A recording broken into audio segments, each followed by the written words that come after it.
science fiction movie where everything's dark and shallow. You look up and all you see is dark skies and neon lights.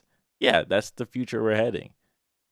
This whole utopia. Like I was watching something on YouTube and they were talking about Star Trek.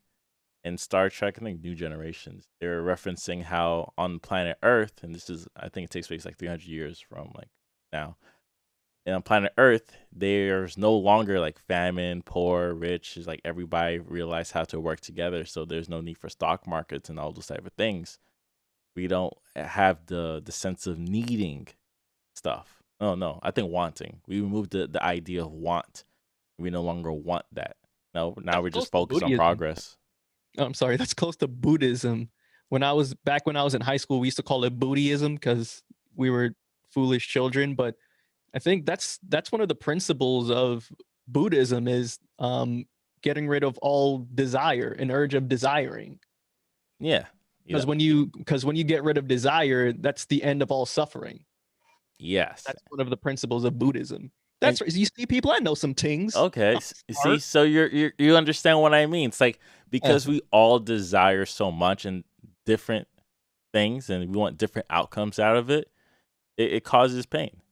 Yeah. Well, it's like that inner monologue I was having with myself Hmm. all last year during the summertime, during the pandemic.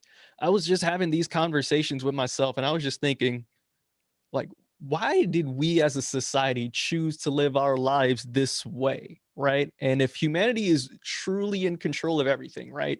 In control of poverty, in control of just people's will to live, right? Why don't we just stop all of this? Why don't we just stop the stock market? Why don't we just stop all of it? And we can all just like chill out and give someone a home to live in because money and all that stuff, that's all human construct. We designed that.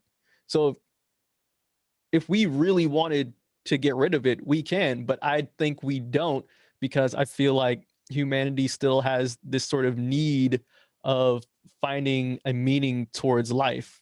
I think people want to be remembered for stuff. I think people have motivations to like do things, create things so they can be remembered for X, Y, or Z. That's an interesting thought, but it's more like a very small percentage because it could be like 0.0001% are actually remembered throughout history, right? Mhm. The idea that they But want it's the aspiration the to be aspiration remembered to for be something. remembered, Yeah. but it's only a certain group of people. That's the thing. Like we are Oh yeah, of people that course. want to be remembered or have aspirations to do something big in the future.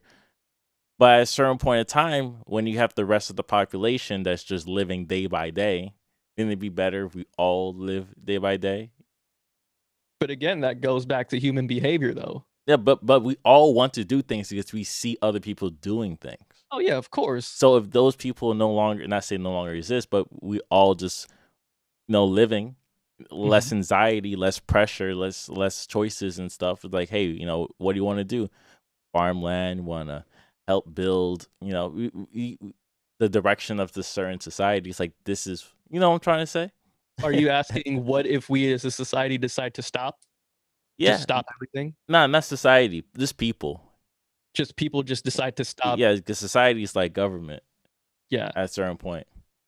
But technically, I mean, because people do run the government, we are government. No, the Because people have government are not run by people. oh, what do you It's think just they're run run by? by like an organization.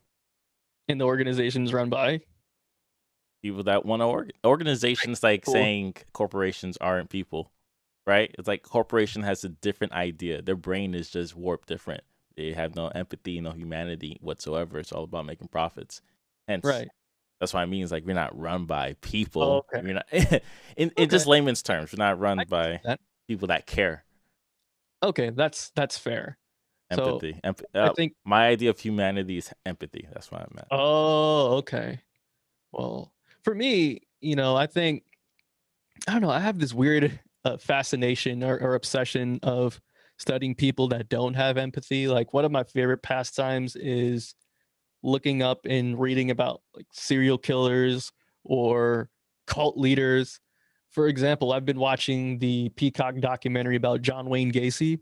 Hmm? And for those of you who do not know who John Wayne Gacy is, he's this dude that was like a huge part of the community. Like he owned a bunch of like construction business and housing businesses and all that stuff, and he was into politics even, and he even dressed up as a clown to entertain children. But like he would take these teenage and young boys and like sexually molest them and then murder them and then dig a grave of their bodies and put it underneath his house. And in this documentary, they had like exclusive footage of an interview with John Wayne Gacy and him just retelling everything that happened about his victims, how he killed them. There was no empathy in his eyes at all. And for some reason, to me, that stuff interests me. Like, how can you do that to a person and just have no moral, no sort of empathy, no real emotion about it? Yeah. I those they have a lot of TV shows like that. I think those Oh, are I'm as look, well. You like 90 Day Fiance, like those I type of do shows. love 90. Listen, I love 90 Day Fiance. Okay, that is one of my biggest guiltiest of pleasures is 90 Day Fiance. Great show. I put that and reality TV, like the nonsense reality TV, all in this same box Got it. because you could derive pleasure in watching that, but you don't really want to meet this person in real life. Oh, absolutely not. You He died on death row. you don't want to like write the paper Oh, on hell no. this. I don't want to be the guy interviewing John Wayne Gacy Or doing or the freaking research. Luca Magnotta. I don't want to do that. You I want mean, I like to do the research. I like to read about him. I hmm like to see interviews about him. yeah. And that's it. Like, I never have this weird thing where I want to call them up in prison and see how they're doing. I just want to read about you. I want to read about what you've done. And that's it. That's as far as my obsession goes. And study their characteristics, because a lot of like serial killers and cult leaders, they have a lot of commonalities. With the CEOs and stuff. I mean, hey, even with CEOs, I mean, CEOs, cult leaders, they're both very charismatic. They can manipulate people into doing whatever it is that they want to do. Think about Charles Manson, Manson family, right? He got locked up for he didn't even kill anyone, right? He got locked up for telling people to kill. Yeah, and that That's kind of crazy. that's that theory. It's like if someone tells you to do something Hmm. and you do it, did you do it or did the person telling you to do it did it? Yeah, Yeah. almost like Joker-esque logic, but sometimes Joker's logic and his reason and rationality behind certain things, it makes sense, but you have to remember you're still dealing with a madman. And that's why I like reading up and studying cult leaders and stuff, because cults are a thing, man. Even their cults, their cult jobs, even like MLMs, which is like multi-level marketing firms, if you know what I mean, Bash. Yeah, that's a very interesting word, cult jobs, It is. because what something that's interesting about working in an environment, especially with a mission statement that you could trust, you do want to build a relationship of something comfortable. But what Mhm. happens when they're just constantly like telling you, we are doing this and we are doing that, and you could come up with us? Right. It just becomes a little culty. And in a year's time, you can make up to six figures, $100,000, hell, even seven figures in just a year's time if you work hard enough and if you stick to our script and if you stick to our marketing methods, you can be one of us. Yeah, But also, please recruit some of your friends and family to join us as well. join us It's with your kind of sketchy. friends. If they're Yeah, not with it, they're against you. You should drop them. exactly. And they don't want you to shine. They don't They want you don't to want to see succeed. you succeed. So Yeah, you know what? Your friends and family, they don't care about you. They don't love you. You know what? Why don't you drop them? drop them. Don't even call them. When you drive around your rented Lambo that we all have to rent together, Mhm. That's right. ask you for a ride, you ignore them. And you come to our yearly meetings, our quarterly meetings, and Not even it's the weekly 2 a.m.s. oh no, I'm talking about the big gatherings that's like 5 minutes away from the airport and those like big airport hotels and everyone's in suits and then the big CEO comes out with all this pyrotechnics and all that crap coming out and Yo, he's saying, you know what? This isn't a pyramid scheme. the You can be energy. like me. Yeah, that motivational speaking, a lot of positive reinforcements. Yeah. I It's forgot very his. cult like. It's like I forgot his name. He's down in Texas. The Uh, Herbalife dude? huh? Is it the Herbalife guy? No, no, no. He has his own church and he preaches. Oh, Joel Alstein? Joe Alstein. Yeah. He's number one, right? He's good at Yeah. what he does. Isn't that in Houston, Texas? Yeah, Houston, Texas. Even if Okay. you're not religious and you listen to the, you feel like you could believe. Yeah. That's what he does, and that's That's what they charismatic. do. He's very charismatic, and he has the information, and that's Mhm. what we all want at the end of the day: the information. That's why there's the stupidest Twitter joke of all time is, What's that? what would you do? Would you take the 100? Would you get the $50 million or a dinner with Jay-Z? So what are you gonna do? Pick your brain? Pick his brain? Like, come on, you're not a journalist. You don't know how to ask Oh, questions.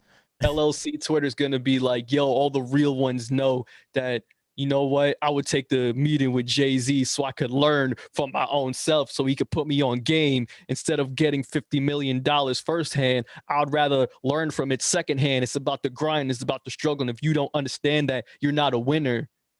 I It's- I really believe that if someone really picked that option, Jay-Z would look at them as a fool. Yeah, instantly, because you get the money, you just hire a mentor, and they'll tell you the same thing Jay Z would tell you on a dinner.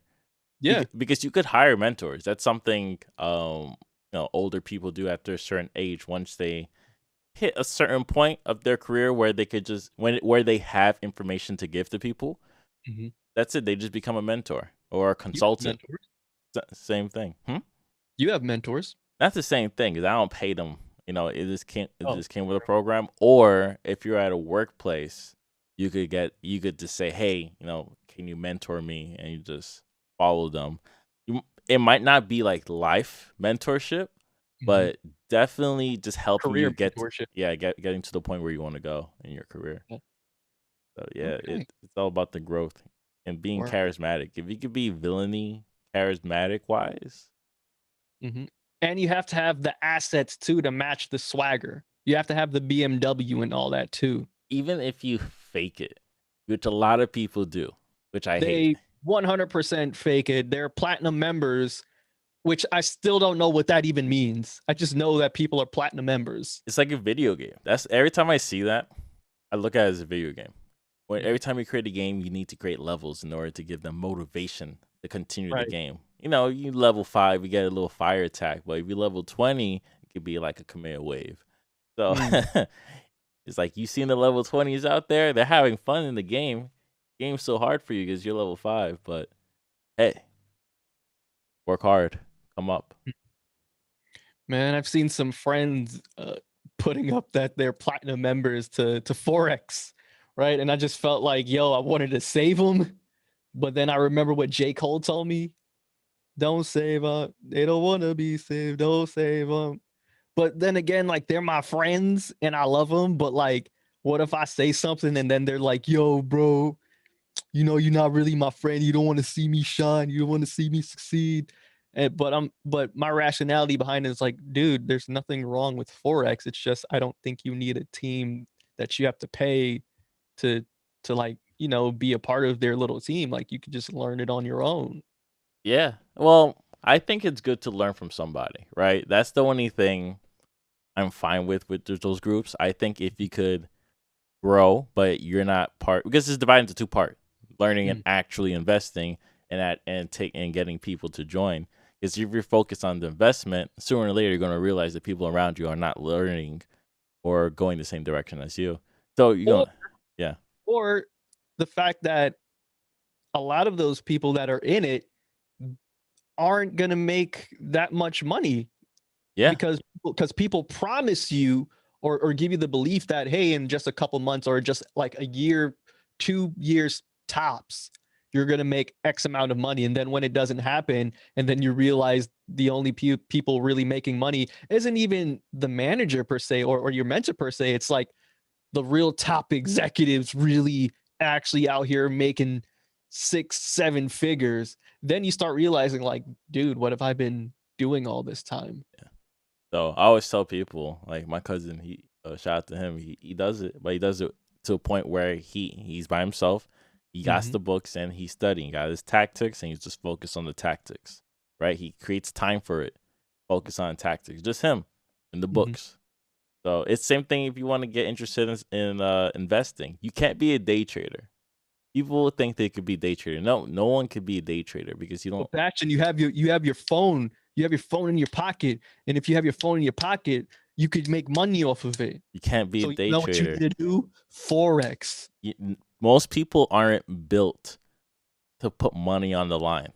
Same thing for gambling, right? You have Yeah, to it's be risky. built for it. If you don't have rules and you're in a situation like blackjack, if let's say you get like if you get like a 17, you're not supposed to hit on 17, Exactly. right? But you think, That all you right, might I'm gonna go get that for it. four. You Yeah, could get that four and risk it, no, and then bust and get a five or a six. because most people don't think that the dealer could bust as well, right? Right. So, hey, if the dealer gets 19, that's it. But if you hit that 17 Mhm. and you get like and you bust at 22, Yeah. that's it. You lost. True. And I think that's a thing too. It's like we're saying risk, but also I don't think people understand that sometimes in order to get in that game, you're gonna be having to realize that you're going to lose money. Like you're gonna have to lose money to make money in that field. Yeah. You win some, lose some. But Right. before we leave this subject, at the end of the day, like somebody has to buy at top. So somebody has to be a loser. If it's not Yeah. you, somebody else is a loser. There's always going to be a loser. And that is capitalism, my friend. That's it. That's the game. Someone has to be a loser. Yeah, that is it. And now I hope everyone enjoyed that conversation. I thought that was fun. A little philosophy and sociology mix.